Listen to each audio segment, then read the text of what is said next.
প্রিয় শিক্ষার্থীবৃন্দ, আমি বিনয় চক্রবর্তী, সহকারী শিক্ষক, আদর্শ সম্মিলনী উচ্চ বিদ্যাপীঠ খাসিয়াল, কালিয়া নড়াইল। আশা করি আল্লাহর রহমতে তোমরা সবাই ভালো আছো। তোমাকে সবাইকে শুভেচ্ছা জানিয়ে অধ্যকার ক্লাস আমি শুরু করছি। গত ক্লাসে তোমাদের সন্ধি সম্পর্কে ধারণা দেওয়া হয়েছিল। আজ আমরা স্বর সন্ধি নিয়ে কিছু আলোচনা করব। তাহলে স্বর সন্ধি, স্বরধ্বনির সঙ্গে স্বরধ্বনির মিলনকে বলা হয় স্বরসন্ধি। তাহলে স্বরসন্ধি, স্বরধ্বনির যোগ স্বরধ্বনি সমান সমান স্বরসন্ধি। তাহলে স্বরধ্বনি কি? স্বরধ্বনি হচ্ছে যে ধ্বনিগুলো উচ্চারণে ফুসফুস থেকে বাতাস বেরিয়ে যাওয়ার সময় মুখ গহ্বরে কোথাও বাধাপ্রাপ্ত হয় না, অর্থাৎ যে ধ্বনি নিজে নিজে উচ্চারিত হইতে পারে, অন্য বানের সাহায্য ছাড়া নিজে নিজে উচ্চারিত হইতে পারে, তাকে বলা হবে স্বরধ্বনি। এই স্বরধ্বনি হচ্ছে 11টি। স্বরে অ, স্বরে আ, রস্বই, দীর্ঘ রস্বউ, দীর্ঘ রি, এ, ওই, ও, ও। এদের আবার প্রত্যেকটা ইয়ে আছে, এদের আবার সংক্ষিপ্ত রূপ আছে। শুধু আকারের সংক্ষিপ্ত রূপ নেই, আর প্রত্যেকটারই সংক্ষিপ্ত রূপ আছে। আকারের আকার, স্বরে আকার, রস্বই রস্যিকার, দীর্ঘই দীর্ঘকার দীর্ঘিকার, রস্ব রস্যকার, এগুলো প্রত্যেকটাই সংক্ষিপ্ত রূপ আছে।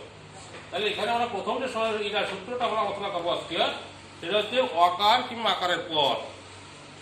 অকার কিংবা আকার থাকলে উভয় মিলিয়ে আকার হয়, আকার পূর্ববর্ণে যুক্ত হয়। লক্ষ্য করো শিক্ষার্থীবৃন্দ, তাহলে অকার যোগ অকার সমান সমান আকার, আবার অকার যোগ আকার সমান সমান আকার, আবার আকার যোগ আকার সমান সমান আকার, আবার আকার যোগ আকার সমান সমান আকার। অর্থাৎ প্রথম আকার থাকবে, পরেও আকার থাকবে, তাহলেও আকার হবে।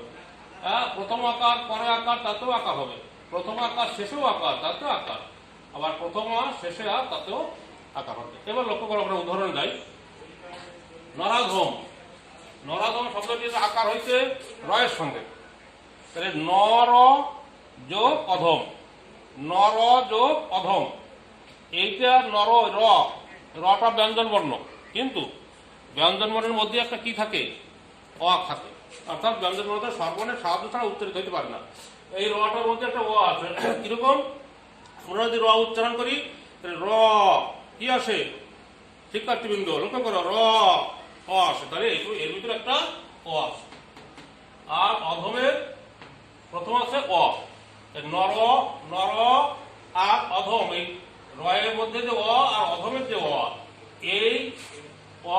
এই অ মিলে হইতে নরা, আকার হইতে। তাহলে আমরা কি বলছিলাম? আকার কিংবা আকারের পর অকার কিংবা আকার থেকে উভয় মিলে আকার হয়, আকার পূর্ববর্ণে যুক্ত হয়। এই যে সে আকারটা পূর্ববর্ণে যুক্ত হয়েছে, অর্থাৎ এই নরটা পূর্ববর্ণ আর এটুকু হচ্ছে পরবর্ণ। তাহলে পূর্ববর্ণের সঙ্গে রয়ের সঙ্গে যোগ হয়েছে আকার, নরাধম। দ্বিতীয় উদাহরণ দেখো, অকার কিংবা আকার।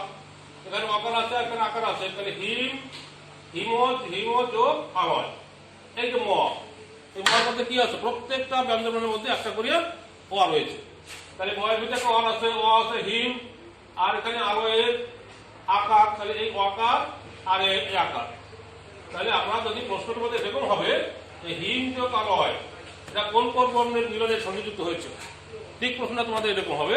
তাহলে আমরা লিখবো অকার যোগ আকার। হ্যাঁ, এরকম। আবার এখানে আছে কি? আকার যোগ আকার সমান সমান আকার। তাহলে মহা যোগ আশয়, মহা যোগ আশয়, মহা এই হয় সবাই কি যোগ আছে? লক্ষ্য করো, আকার যোগ আছে। আর আশয়ের সঙ্গে কি আছে? আকার আছে প্রথম। এই মহার আকার আর আশয়ের আকার, এই দুটো আকার মিলে হয়েছে মহাশয়। তাহলে আমাদের প্রশ্ন কি হবে? মহাশয় শব্দটি কোন কোন বর্ণের মিলনে সংযুক্ত হয়েছে? তোমরা অবশ্যই দেখবা মহায় আকার আছে, আশয়ের আছে। তাহলে আমরা ঠিক দেবো কোথায়? আকার যোগ আকার। আমরা আকার যোগ আকারে ঠিক দেবো। পরের ধরনের দেখো, প্রথম হচ্ছে আকার, পরে আছে অকার। তাহলে এখানে কি বলা হয়েছে? আশা যোগ অতীত, আশা যোগ অতীত। আশা তার উপর শয়ের সঙ্গে কি যোগ আছে? আকার যোগ আছে। আর অতীতের প্রথম কি আছে? অকার।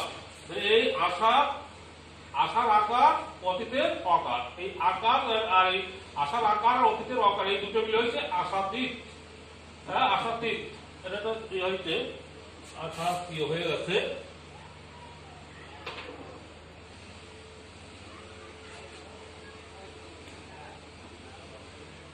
আশাতীত, এখানে কথা হচ্ছে আমাদের, তোমাদের প্রশ্নটা কি হচ্ছে দেবে যে আশাতীত, আশাতীত শব্দটি কোন কোন মিলনে সংযুক্ত হয়েছে? তোমরা বলবে, তোমরা ঠিক দেবে আকার যোগ আকার, অর্থাৎ এই লেখা আছে আকার যোগ আকার। এইভাবে তোমরা দেখবে যে কোথায় আকার দিয়ে সই হচ্ছে শব্দ হচ্ছে আর কোথায় আকার দিয়ে শব্দ হচ্ছে, এটা কিন্তু বুঝতে হবে। যেমন নর বা হিম, এই হিমের সাথে কি আছে অ, সেখানে হিম দিলে কি ঠান্ডা, আমরা একটা শব্দ পাইছি। কিন্তু যদি আমরা হিমা দিতাম, যদি আমরা ময়ের সঙ্গে আকার যোগ করতাম, তাহলে কিন্তু অর্থ আসতো না। এখানে যেখানে অর্থ দিলি, যেখানে অকার দিলে অর্থবোধক শব্দ পাবো সেখানে অকার দেবো, আর যেখানে আকার দিলে অর্থবোধক শব্দ পাবো সেখানে আমরা আকার দেবো। যেমন এখানে যদি আমরা দেখি কি অতীত, অতীত না দিলে যদি আমরা এখানে আ দিতাম তাহলে কি হতো? আতীত হতো, তাই না? আতীত দিলে শব্দ হতো না, অর্থবোধক শব্দ হতো না। তাহলে আমরা দেখবো এখানে আমরা আকার আশা, এখানে আশা দিয়ে আমরা সই পাইছি। হ্যাঁ, আশা দিয়ে আমরা এই আশা আকার না যদি আমি দিতাম, আকার না দিয়ে যদি আমি আশ রাখতাম তাহলে অর্থবোধক শব্দ হতো না। এই জন্য আমাদের লক্ষ্য রাখতে হবে যে এখানে একটা অধম দিচ্ছি অকার, অকার না যদি আমি আকার দিতাম তাহলে কি হতো? আধম হতো।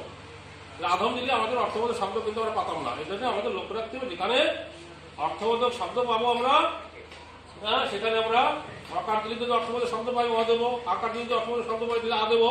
এই দ্বিতীয় সূত্র হচ্ছে রস্বইকার কিংবা দীর্ঘইকারের পর রস্বইকার কিংবা দীর্ঘইকার থাকে উভয় মিলিয়া দীর্ঘইকার হয়, দীর্ঘইকার পূর্ববর্ণে যুক্ত হয়। শিক্ষার্থী কিন্তু লক্ষ্য করো, আমি যদি বলি সতী, দন্তের সময় কয় রস্বইকারে কি সতী, আবার যদি বলি দন্তের সময় কয় দীর্ঘইকারে কি সতী, তাহলে আমরা কোনটা দেবো? এখানে তোমরা একটা বিভ্রান্তির ভিতরে পড়বে। কিন্তু এই রস্বই এবং দীর্ঘইর একটা ব্যবহার আছে, কোথায় রস্বই দিতে হবে কোথায় দীর্ঘই দিতে হবে। যদি উচ্চারণের জোর থাকে তাহলে তার রস্বইকার দীর্ঘিকার, আর যদি উচ্চারণের জোর না থাকে তাহলে রস্বইকার। আর যদি কোনো স্ত্রী বাস্তব শব্দ বোঝায় সেখানে জোর না থাকলেও আমরা দীর্ঘিকার দেবো। এই দুটো কথা মনে রাখতে হবে, রস্বই দীর্ঘই এবং রস্বও দীর্ঘর ব্যবহারটা। রস্বও এবং দীর্ঘ রস্বই এই দুটো হচ্ছে রস্বস্বর, যেখানে উচ্চারণের জোর থাকবে না সেখানে রস্বই বা রস্বও, আর যেখানে উচ্চারণের জোর থাকবে সেখানে দীর্ঘই বা দীর্ঘও। তাহলে এখানে আমাদের খেয়াল রাখতে হবে যে এই এই জিনিস যখন আমরা এই দীর্ঘই সূত্র পড়বো তখন আমরা উচ্চারণের জোর থাকলেই দীর্ঘই দেবো, আর উচ্চারণের জোর না থাকলে সেখানে আমরা রস্বই দেবো। আর যদি স্ত্রী বাচক শব্দ বোঝায় তাহলে জোর না থাকলেও দীর্ঘইকার দিতে হবে। যেমন সতী জোর নাই, পুল্লিঙ্গ স্ত্রীলিঙ্গ, তাই এখানে দীর্ঘইকার হয়েছে। তাহলে আমরা দেখি অতীত, অতি যোগ ইক, এই যে রস্বইকার আর রস্বইকার, এই দুটো রস্বইকার রস্বইকার মিলে হয়েছে দীর্ঘিকার। পরিযোগ ইক্ষা জোর আছে, পরিযোগ ইক্ষা, এই যে ইক্ষা জোর আছে, এখানে রস্বইকার যোগ দীর্ঘইকার। সতী যোগ ইস, এই সতী স্ত্রীলিঙ্গ, জোর না থাকলে দীর্ঘিকার, আর ইস ইস জোর আছে, এখানে দীর্ঘিকার দীর্ঘিকার। সতী যোগ ইন্দ্র, ইন্দ্রতে জোর নয় তাই রস্বইকার। তাহলে আমাদের এখানে দেখবো যে তোমার প্রশ্ন হচ্ছে যে অতি অতি কোন কোন পদের মিলনে সংযুক্ত হয়েছে, আমরা বলবো রস্বই যোগ রস্বই, এটা আমরা ঠিক দেবো। পরিযোগ ইক্ষা, কি বর্ণ মিলনে সংযুক্ত হয়েছে, আমরা বলবো পরিরস্বইকার, আর ইক্ষা দীর্ঘিকার, রস্বইকার যোগ দীর্ঘিকার, রস্বইকার যোগ দীর্ঘিকার। সতী যোগ ইস, সতী স্ত্রীলিঙ্গ দীর্ঘিকার, ইস জোর আছে দীর্ঘিকার, তাহলে এখানে দীর্ঘই যোগ দীর্ঘ ইস, এটা আমরা ঠিক দেবো। আর সতী যোগ ইন্দ্র, সতী স্ত্রীলিঙ্গ দীর্ঘইকার হয়েছে, ইন্দ্রদের জোর নাই এই জন্য রস্বই হয়েছে। তাহলে এটা সতী যোগ ইন্দ্র কোন কোন মিলনে সংযুক্ত হয়েছে, যদি আমাদের ঠিকই আছে আমরা বলবো সতী দীর্ঘিকার আর ইন্দ্রের রস্বইকার, অর্থাৎ দীর্ঘিকার যোগ রস্বইকার। শিক্ষার্থীবৃন্দ, অধ্যকার ক্লাস আমরা এখানে সমাপ্ত করছি। সবাই ভালো থাকবে, সবাই সুস্থ থাকবে, কখনো বাড়ির বাইরে যাবে না, আর আমার জন্য তোমরা দোয়া করবে। তোমাদের সবাইকে ধন্যবাদ জানিয়ে অধ্যকার ক্লাস আমি এখানেই সমাপ্ত করছি। আল্লাহ হাফেজ।